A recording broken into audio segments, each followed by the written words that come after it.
Amina, there's been another delivery. Ugh, you're kidding! Another one? Just like the others. They heard about the feast and wanted to send something to contribute. But this is just a small send-off. What are we going to do with all this stuff? Then again, I understand where they're coming from. I'll deal with it. What a headache. If this continues, half of this stuff's gonna go bad before we get to it. Huh? You're here already? And you even brought the... Archon? What are you doing here? We invited her. She agreed to come as a surprise guest. Surprise is putting it lightly. Sorry. I'm happy you're here. It's just... No apology necessary. What's going on? Well, I started spreading the word about the send-off, just around the area like usual. A lot of people are still busy repairing their homes, so I didn't think many people would come. But the turnout has been overwhelming. Not to mention, we've received a small mountain of deliveries. There's no way we can use all this stuff. That's our star Outlander's popularity for you. You're saying everyone's here because of us? Yep. The news about your impending mission with the Pyro Archon has spread all over Nutland. Plus, you were amazing in the recent battle. A lot of people are here just to thank you, or wish you good luck. Basically, this whole thing is happening because so many people wanted to see you. Still, we definitely weren't expecting you to show up with the Pyro Archon. Yeah, Mika and the Traveler are in this together. They both deserve a celebration. Well, this is the perfect excuse to throw an even bigger party. All this extra stuff was gonna go to waste anyway. No need to go to all that trouble on my account. That's not why I'm here. Besides, with so much of our nation in ruins, resources are still scarce. This extra spending for my sake is the last thing we need. That's true. Party planning isn't easy. I can handle the big picture, but I'm not used to dealing with the finer details. That was always Auntie Atea's job. Sorry. I'm just feeling a bit in over my head. Oh, speaking of Atea, how is she? Is she feeling any better?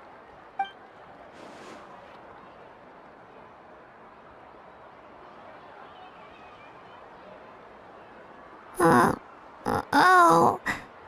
Actually, there's something we haven't told you.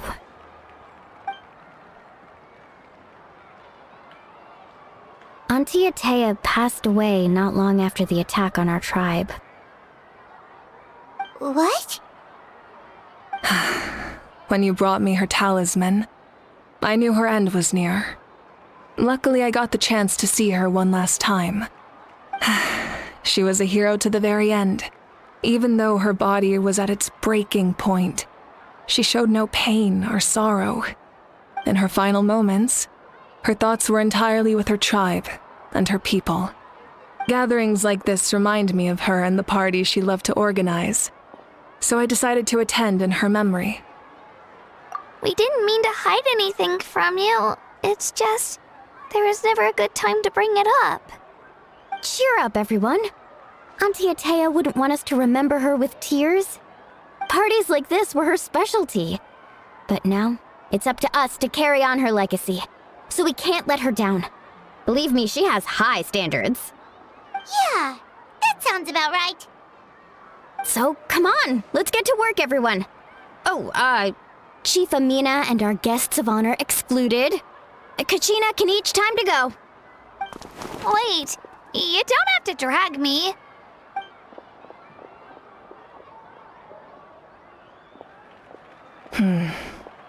Amina, you mentioned something about a surplus of supplies. I may have a solution. First, invite anyone who comes to deliver supplies to stay for the gathering. If it's a caravan, ask them to extend an invitation to the sender as well. Make it clear in the invitation that anyone is welcome to attend, but you're no longer accepting donations. In addition, all leftover supplies will be purchased by the speaker's chamber, sorted, and donated to the appropriate areas. That would be such a big help, Archon. Thank you. I'll get on it right away. Amazing plan, Malika. It was clear, concise, and organized. But, weren't you trying to keep this small? I don't mind increasing the size of the gathering, I just didn't want it to be because of me. My approach to problem solving is always the same. Different solutions lead to different outcomes. The method may change, but the right choice is always grounded in logic and reason. Whoa. Hana feels like she just learned a thing or two. Well, should we take a walk while everyone finishes the preparations? Sounds good. A casual stroll can be hard to come by. Let's go.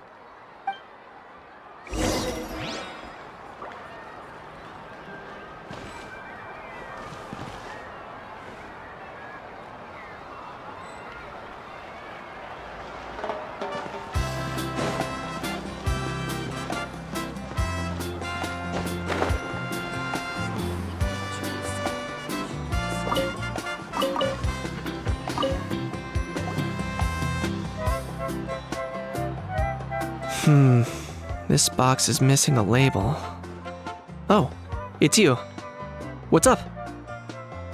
Nothing. We're just taking a look around.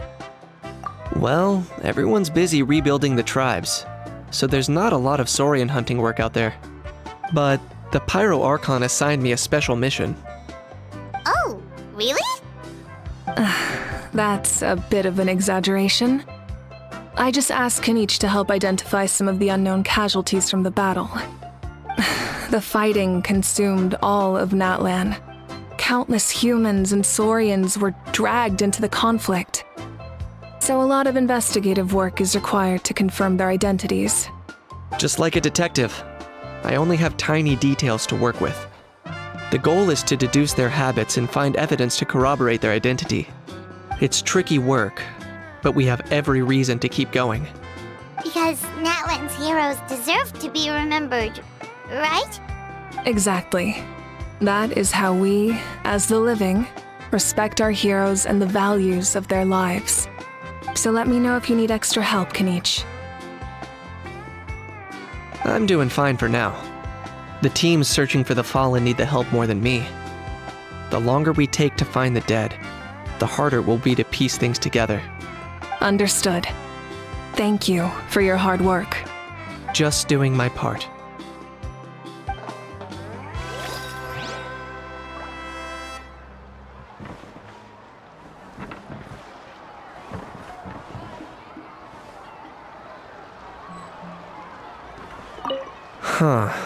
Still no.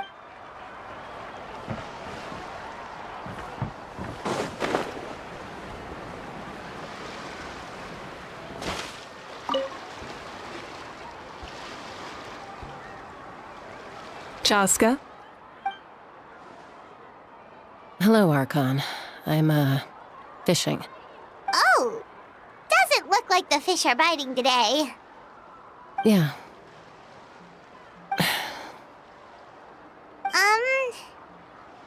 It's okay. You don't have to walk on eggshells around me. I know you can tell I'm not really trying to fish, but gazing at the water puts me at ease. I went to visit your parents, Chaska. Of course, I could only offer a few simple condolences.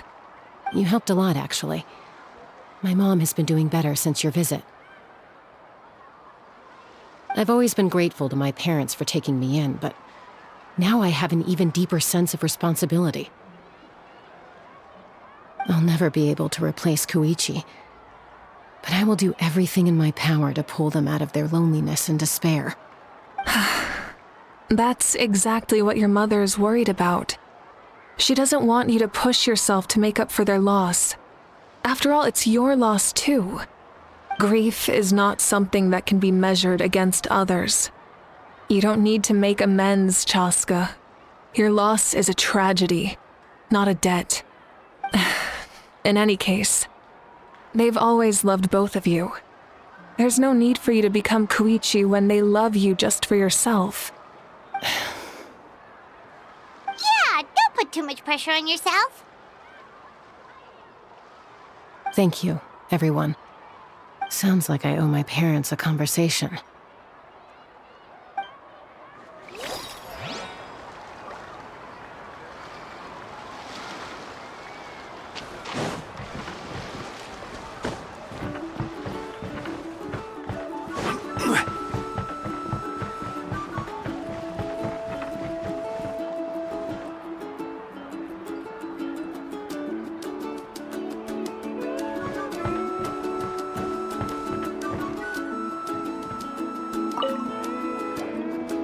Hello, you guys.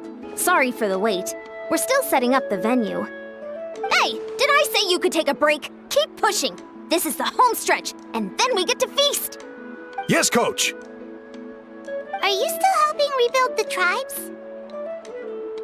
That work is pretty much done, but I've discovered a lot more people with abyssal corrosion syndrome in the process. So I've been compiling patient records while helping them overcome the hallucinations. Thanks to the captain, we have the draft of lucidity for the worst cases. I heard about your efforts. The speaker's chamber can take it from here. It's more effective to have a focused task force, and the speaker's chamber can contact the Fatui directly for more doses. The doctors at the stadium aren't too busy? The worst is over, so it should be fine. I'll confirm it myself later. I'll be in touch with next steps. I just need you to compile all existing patient records to ease the transition. Understood, Archon. Although I'd like to continue helping out with the treatment, I can't let everything I've learned go to waste. Wow, that's so responsible of you. Well, knowledge is power after all. Hey, looks like the food is almost ready. Let's head over. Paimon can't wait to feast. Oh, but if there are still people you want to see, that's okay. We can head over later, too.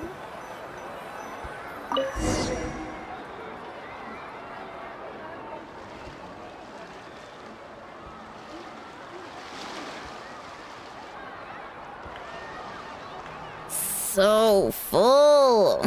I'm practically a blubber beast.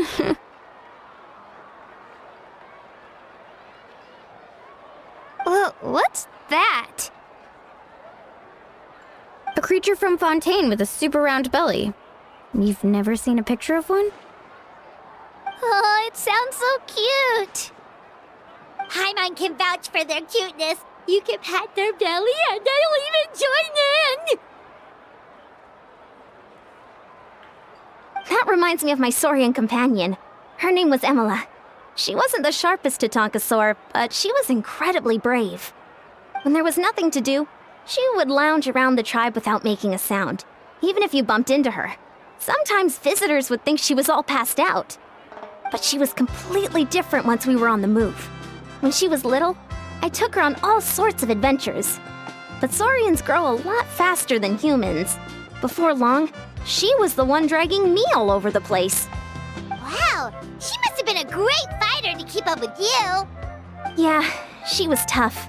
Varessa told me she was amazing in the final battle. I had to defend the stadium, so I never got the chance to see her one last time.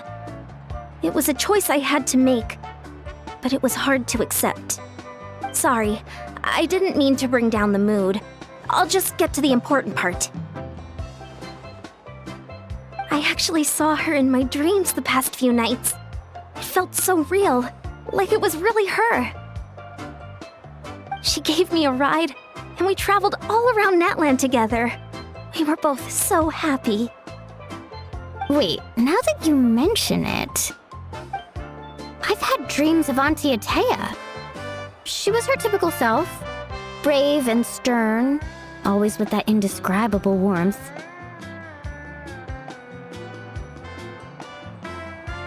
I've never had a dream that felt so real. Just like you said, it felt like I actually got to see her again. So it wasn't just me. Wait, you've had dreams too? Oh, don't tell Paimon you dreamt of your aphids or something. It wasn't just them. Some of the Gramps and Grannies who looked after me were there too. Growing up, I could always hear a degree of guilt in the way they spoke to me. It's why they never asked anything of me. Why they gave me so much freedom. I never wanted things to be that way. But even in my own dreams, nothing changed. They sounded exactly the same, just like real life. The same thing happened to me. I dreamt of Ayo's grandparents. Ayo? Oh, right, your Saurian companion. Ayo's grandparents fell to the abyss during the battle, so it's been really hard for him. He's barely been eating.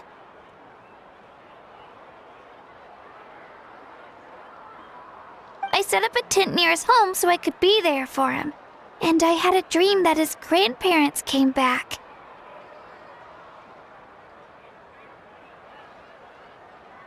I was so happy. In the dream, Ayo seemed like his normal self again. But it was only for a moment, and then I woke up. In real life, Ayo is still struggling. He barely sleeps or eats. But it's all right. I'll be there for him.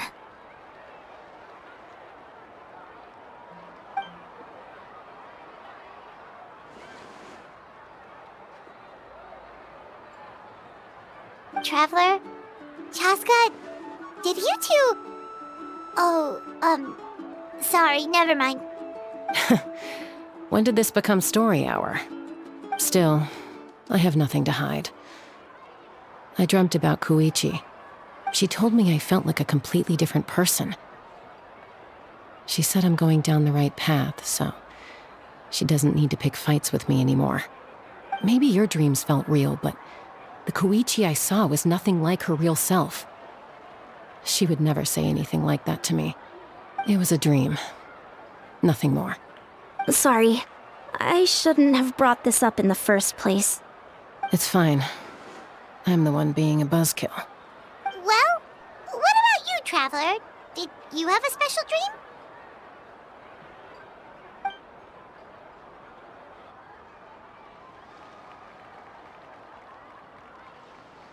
You're kidding. The captain? Does that mean you have some kind of secret connection to him? No, of course not. Maybe the traveler's dream is a different kind of phenomenon. I may know the cause of the dreams. At the end of the battle, I launched a special kind of night war by using the power of the Divine Throne. Its great power allowed the Ode of Resurrection to bring back all casualties, independent of the time of victory or the possession of an ancient name. In addition, the power of the Divine Throne revitalized the souls and memories within the Night Kingdom, allowing them to take the form of their past selves. Even after the battle, that effect still lingers. That's why those you lost were able to reappear in your dreams. But I agree with Auroron. The traveler's dream is likely a different matter. The shamans of my tribe often receive visions of the future through dreams.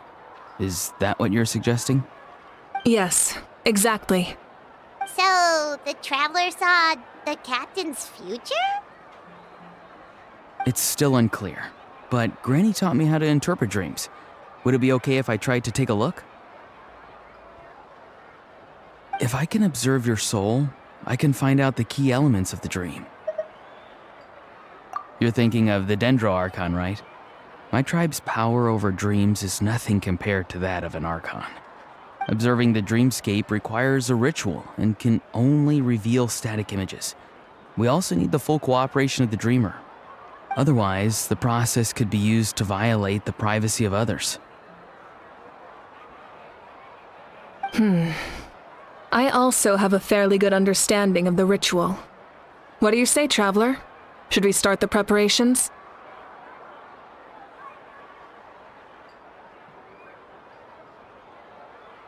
Then I'll start getting ready.